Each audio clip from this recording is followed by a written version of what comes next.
Week 3 is here, Dolphins fans. We got Dolphins Broncos this week. We got the home opener this week. The 2-0 record is on the line this week. Let's just get to 3-0. Let's take care of business against these Denver Broncos. We're talking preview and prediction in today's video. We're going to talk about that matchup. We're going to hit some of the latest news, some of the injury news. We're going to hit on the viewer questions that were submitted. First, thanks and foremost to everyone that submitted a question. Going to try to get through as many as possible. As always, if I didn't hit yours, I apologize. Keep throwing them at me each and every week. I try to hit as many as possible. And then we will end the video with our final score prediction, but I also got to hear from you on that. 1, if you haven't gotten subscribed yet, make sure you do that. 2, your final score predictions. How do you see the game playing out? Go ahead and drop that in the comments. We've got a lot to get to today, so we're going to try to be as efficient as possible. We're going to start with the injury report. The full injury report is going to be scrolling on the screen as we speak, so check that out. But we got some news on Friday. I'm actually recording this on Friday night as well. The Broncos are going to be without 2 of their better defenders. Linebacker Frank Clark, safety Justin Simmons. If you don't know who those guys are, let me give you a real quick update on as to what we're dealing with. Frank Clark has been one of the better, more consistent edge rushers in the game recently. I don't have to tell you and explain to you how important it is to not have injured edge rushers when you're playing in today's NFL. And Justin Simmons, for my money, one of the better, more complete, consistent safeties in the game. So heading into this game against the Dolphins' high-flying offense, passing offense especially, and then last week, oh, guess what? We can run too against the New England Patriots. You definitely don't want to go into this game shorthanded against the Dolphins, and that's what they're doing without Frank Clark and Justin Simmons. On the Dolphins side of thing, Salvon Ahmed is doubtful. It's been kind of known all week that he's likely not going to go. We'll talk more about the running backs and that as we go on through the video. But Terron Armstead expected to be back, and Jalen Phillips also expected to be back. Obviously, those are huge for us. Kendall Lamb's been holding it down, but like what we've been saying all week, Terron Armstead is practicing. He's been kind of targeting this as his game back. He obviously wanted to be back earlier, but the team was like, you know what? We're going to protect you from yourself. We're going to make sure you're fully healthy. Let's give it a go in that home opener. So let's see if he gets the full game, if he gets a partial game. Regardless, we expect to see Terron Armstead on Sunday. And I don't have to explain to you, just like Frank Clark, how important edge rushers are. And now we got the trio back. Andrew Van Ginkel after his breakout game, Bradley Chubb, Jalen Phillips. Hell, let's just get a sack for each and every single one of those guys this week. But let's talk about the guy that has gotten the most attention, I should say, from the injury standpoint this week. Jaylen Waddle, questionable for the game, remains in concussion protocol. Now, there's been a lot of reports, a lot of news coming out that's been really positive. He's returning to practice. It's the red no contact jersey, but he's at least getting some reps. He's feeling good. He kind of seems in position to be able to play. But as of Friday, based on what I've told, it's definitely not a guarantee that he is going to play. Despite, like I said, first and foremost, he's still in the protocol. All that news that's coming out and say he's kind of trending the right way is true. But man, this team optically, after what we went through last year, in regards to concussions, you can bet that there's a good chance that they opt to play it safe. So 50-50, I would probably say at best. I'm actually kind of mentally preparing myself for Jaylen Waddle not to play. Like I said, as of Friday, the team's really kind of feeling probably not. Things can change. I'm not trying to be a Debbie Downer, but just kind of mentally prepare yourself for the idea of Jaylen Waddle not playing despite the positive news. Let's keep our fingers crossed. Let's hope he does. But at the end of the day, it might be better to just wait out and let him play week 4 against the Bills. One more thing before I get into today's questions. We had a second and third round rookie that we all have high hopes for and we'd like to see more of. And I think that opportunity is coming very soon. Also told on Friday, don't be surprised if we see an uptick in usage, snaps, touches for Waddle and Achain. He got some snaps Sunday night. He ended up getting 2 touches, a carry, and a reception. That uptick is coming, and it's coming as soon as this Sunday. And then in the secondary, a guy we've been kind of wanting to see because Vic Fangio wasn't even all that shy about, I don't want to say calling out Eli Apple, but saying he's had some good plays. But at the end of the day, for lack of a better term, he's left some plays out there. The team is ready to see what Cam Smith can bring to the table as well. You got Xavier Howard, you got Kader Kohu. Eli Apple kind of got that first crack at it, being the other cornerback that's consistently on the field. Look for Cam Smith to kind of get the feet wet, dip the toes in a little bit this week. Look for him to get some defensive snaps as well. Let's go on to the questions for this week. You might not believe it, but you probably will. We got a lot of Jaylen Waddle questions this week. So the name assigned to this is numerous because I got a ton of them.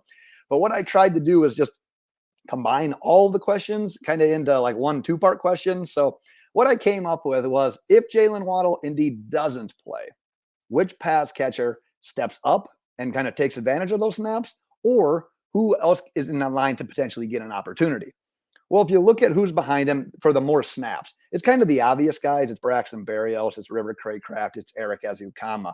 But when you look at who might actually get a new opportunity this week, well, Cedric Wilson has not been active for a game yet, so that's an option.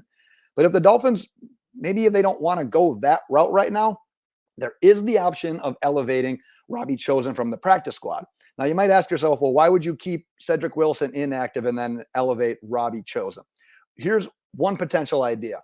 If Jaylen Waddle doesn't play, Robbie Chosen probably matches his Jaylen Waddle skill set a little bit better than a guy like Cedric Wilson. Waddle Robbie Chosen, you're looking at speed guys, you're looking at fast, take the top off the defense, but more so than anything, you got to respect that speed. So if Mike McDaniel wants to try to duplicate something that Jaylen Waddle brings to the table, maybe you elevate Robbie Chosen. You continue to keep Cedric Wilson as a healthy inactive on game day. So there's just a couple of things to consider. But in regards to who's going to step up, that's anybody's best guess. But what I'm kind of thinking, that what I'm seeing playing out in my mind is, well, one, Tyreek's going to get his. We'll probably talk about that a little bit later as well. I do think Tyreek gets his. His goal was 2,000 yards this year. When he goes into the last game and he comes in with 215 yards and then he gets, 40 or 50 in this last game, he's going to want to show out. Tua is going to give him some opportunities. But outside of that, I'm calling it point guard Tua. Call it blackjack dealer Tua, whatever kind of metaphor you want to assign to it, go ahead. I think Tua is going to just stack up that stat sheet of pass catchers with targets and receptions and yards. Can Craycraft go off for 9 and 112 yards and a touchdown? Sure. Is it likely? I don't think so, as much as just seeing a bunch of guys with probably 3 to 5 catches. I think that ends up being the more likely route. Let's go into the next one. How do the Dolphins avoid falling victim to a trap game? So yeah, if you look at the schedule, we were at the Chargers, at the Patriots, this game against the Broncos, and then at the Bills. So yeah, by definition, this is 100% a trap game. However, I think there's a couple of motivational factors that will lend itself nicely to not let the Dolphins fall into that. First and foremost, it's your home opener. You're going to want to play great at home always, especially the first time that you're in front of your home crowd. So there's that. And then we talked about it on the first preview video, and it was all of the kind of like the revenge games. I don't want to rehash that whole thing. If you want me to go in more detail, just see my previous video. I talk a little bit more about it. But guys that have had ties to that team or have been bad-mouthed by that team's coach. So we're talking about Tua in that sense. But Mike McDaniel, Vic Fangio, Butch Berry, there's a lot of guys on this team. Bradley Chubb used to play for him. There's a lot of guys that want to go out there, show out, and just prove themselves this week. And then to close this one up, we got veterans on this team. We're not the oldest team in the world. We're a healthy balance of veterans and young guys, but we've got some guys in key in key positions that have been in the NFL for a while, that have been with the Dolphins for a while, that I simply don't think will let this team have a letdown. So we've got that going for us as well. Let's go on to the next one. What's more likely, 100 yards on the ground from Raheem Mostert or 300 through the air from Tua? I just want to say both. I want to say both, and I think we can cruise to a win. But if I'm picking one, I will take Tua. I already talked about Hill. I think Hill's going to get his. I think he's going to go out there and just try to post up another monster game. We'll see if that happens. But regardless, we're going to spread it around. I think Mike McDaniel really wants to try to – a lot of teams try to run to set up the pass. Mike McDaniel appears to be opposite. He wants to pass to set up the run. So if Tua can get going, if he can be that blackjack dealer, if he's spreading it around, if he's finding that kind of that hot hand, I think he's got a pretty good shot, because we talked about the running back position as well. If there's an uptick in Devon Achain's snaps, usage, touches, maybe that kind of hinders what Raheem Mostert is able to produce on the ground. So I'm just going to play it. I don't know if playing it safe is the right is the right word usage on that one, but I'm going to go Tua with over 300. All right. Which position is currently lacking the most and who could be targeted in a trade? So I thought about this one, and my honest answer is kind of a cop out, but my honest answer is that I feel like we're kind of okay across the board. Do we have some weaknesses? Yes, sure. But at the end of the day, every NFL team does. In a salary cap sport, it's impossible to be kind of flawless at each and every position. So if I look at like advancing to the trade deadline and how we acquired Bradley Chubb last year because we needed something on defense and the right cornerback wasn't there, we needed to get to the quarterback. Well, this year it's like, man, if you can hold on to your pick and we got the team that we have right now, barring no injuries over the next few weeks, I would just like, let's keep our picks. Let's not make a single move. But if you want me to answer the question, I don't necessarily have any players in mind. I would probably need a little bit more time to see who's being dangled out there, who's the trade bait around the deadline. But the positions are probably linebacker could still use some more depth at linebacker. We had a rough outing week 1 at linebacker, bounced back pretty nicely in week 2 though. And then tight end, Durham Smythe has been fine. His blocks have been good. He's actually made some nice plays as a pass catcher, but just an outright pass catching tight end. We don't have that threat. So that would maybe be the other one. All right. Last one before we get into the prediction. Is there a flaw in Pat Surtain's coverage that Tyreek can exploit? I talked about Surtain and Hill in that matchup in the first preview video. And honestly, Pat Surtain is one of those cornerbacks that you wish your own team had. He's such a great player. To try to find a flaw in his game is kind of hard. He's overall just a good player, kind of like Justin Simmons in that sense. But I take myself back to the pre-draft process when Surtain was entering the league. And if there was a type of receiver that struggled with, maybe isn't the right word terminology on this one, but just wasn't as successful with, it was the quick, twitchy type of receiver. And bada bing, bada boom. Well, what is Tyreek Hill? Because if you look at the other opposite is, what advantage does Tyreek have over basically every cornerback he's ever going to face? It's speed. It's quickness. It's the twitchiness. And it's not just always like the straight line speed from Tyreek either. In my opinion, Tyreek is a really damn good route runner, probably an underrated portion of his game that just kind of goes, I don't want to say unnoticed, but not quite as recognized. So if you get those one-on-one coverage, it's not always about just the straight line speed, but it's about Tyreek using his route running and his quickness and his twitchiness to just try to get that separation from a guy like Pat Surtain. So if there's not safety help over the top, if he doesn't have any sort of bracketing coverages, it would be that ability from Tyreek as a route runner and just Surtain not being able to hang with the quickness, with the twitchiness, with the outright speed that Tyreek has. All right, let's jump into the prediction. I'm doing it.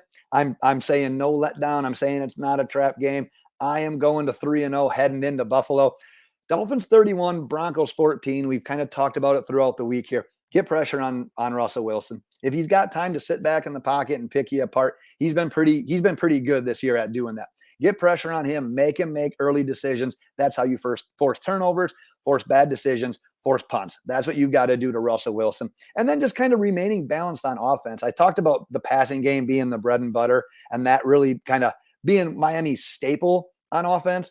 But if you can get that going and you can mix in Mostert like he was last week and Waddle and Achain starts making a little bit more out of the touches that he gets, offense is going to be hard to tame. I felt weird predicting the Dolphins over 30 again, but at the same time, I'm like, offense is potent. Man, the offense is potent. But at the end of the day, you're 2-0. You got a conference team. You got the home opener. You're a better team on paper than the 0-2 Denver Broncos. You're a better team everywhere in the standings, on paper, however you want to carve it up. These are the games you can't have letdowns on. These are the ones you take care of. Dolphins 31, Broncos 14. Like I said, I knew I was going to go a little bit long, but let's hear from you, your predictions for the game. Drop those in the comments. Let's carry on the convo. Heading into Sunday's matchup, that is my time. And until the recap show, fins up.